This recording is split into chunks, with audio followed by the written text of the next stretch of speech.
Hello everyone. In this video, I am going to teach you about the PSIM software. This is just a substitution of the PSIM manual which has been already given to you. In this PSIM software, you can use it you can simulate electric circuits, electronic circuits, and carry out a lot of analysis.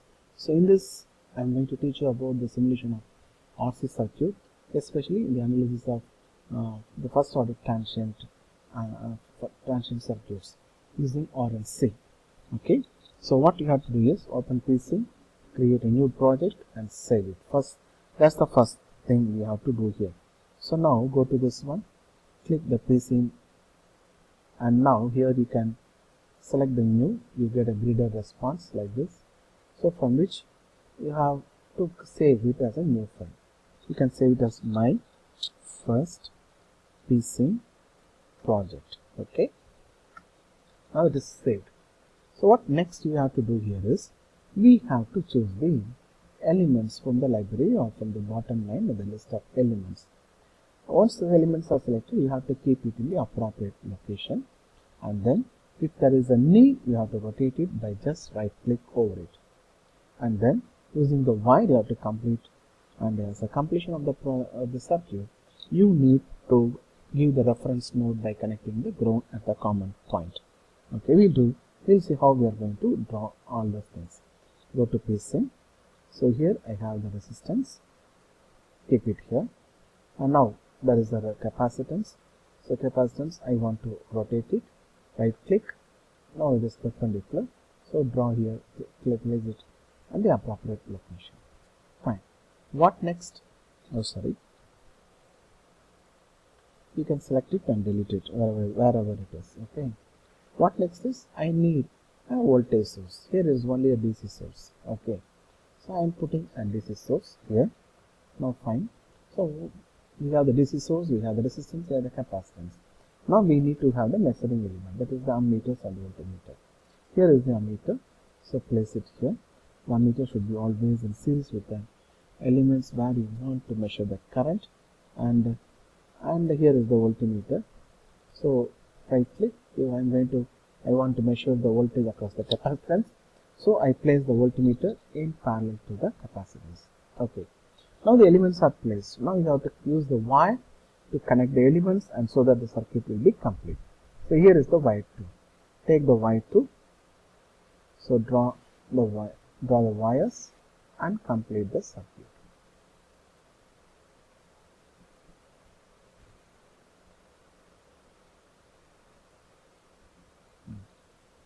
Okay, the circuit is complete. Now here is the ground. You can place it at a common node to make this as a reference node. So with this is not sufficient. Now we have to enter the values. How to enter the values? Double click over it. Now there is a menu. So this is R1 is the default name of the resistance. Now the default value is 0. So now you have to make it as that enter the, for example, for this circuit I am giving a resistance value of 10 ohms. So now it is fine. Everything is entered, close it. And similarly capacitance, E1 is the default. I am putting 0.001, that is 1 millifarad as the capacitance value. Now close it. If you want to display the C1 name or quantity, just click display, will come here. And again I have to enter the voltage magnitude. This is the voltage. So VDC1, we call it as the name of this voltage source, and default is 100. I want to make it as 150 volts. Okay, this is over now. Okay, click it. So if you click this ammeter, I1 is the name of default name, and if you click this VP1 is the name of the voltage source 1. This is this voltage measured. Okay, so if you want to make it as capacitance voltage, you can make it as VC1. Nothing wrong in it. Okay, so now everything is fine. Save the file. The circuit is now ready for simulation. Okay, so you have drawn the circuit, you have entered the values. Now the circuit is ready for simulation. How to simulate? So here is the simulation toolbar. See, and simulation is complete. Click it. Now the simulation is complete. So this is the sim view. window. So where you have option to display the current and VC. You can either display both, or you can, if you want, you can display this one alone. So let me display the VC one alone. Okay, and you can add it later, all the current later. Okay, so this is the graph.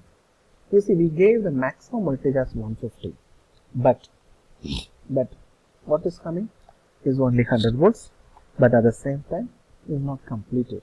So we need to get the complete response of this graph. Okay, complete response of this circuit. So what we have to do here is, we have to go for the simulation control here. So now here in this PSIM, go to simulate. So there is a thing called as simulation control. Select it and place it here. Now the total time here is only 10 milliseconds. So now you can increase it to 100 milliseconds. Okay. Now the thing is, the sampling time is 0.0001. So you have to reduce it. Otherwise you won't get the complete graph. Because this is only a trial package, a student version, so big analysis cannot be possible. So you make it as by 0.001. So if you increase the total time, you have to reduce the step time. If you reduce the total time, you can increase the step time. Okay, this is the thumb rule, you have to keep it in your mind. Okay, fine. Now this is over. So now for this, do the analysis. Again, this is not complete. So go to the y-axis. So click it as from 0 to 150 and click OK. Now you are getting the complete response. See how it looks.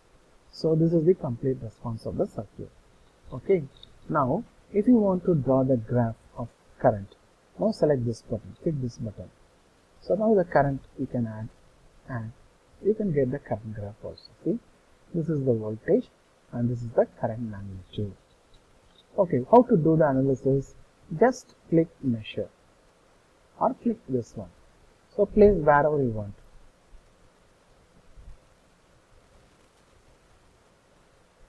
Place wherever you want.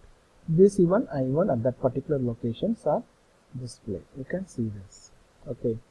So it takes. So from this you can find that the voltage across the capacitance will not reach the 150 volts immediately once it is charged. It takes a time delay of nearly some 0.4 or 5 milliseconds to 0.05 seconds to reach its saturation. So this is what the analysis you have to do here. So now coming to this one. So this is a recall of our double. Also, so we have to select the file. We have to create a new window, new project. So you have to add the elements. You have to complete the circuit. You have to double click the element to enter its name and its value. Once everything is complete, save the file, and now click the simulation button and start simulation. Once simulation is over, it will open a sim view in which graphs will be plotted. Select the parameter you want to plot and click OK. The plot will be displayed. So click simulation tool and select simulation control. And here that you can increase or reduce the total time.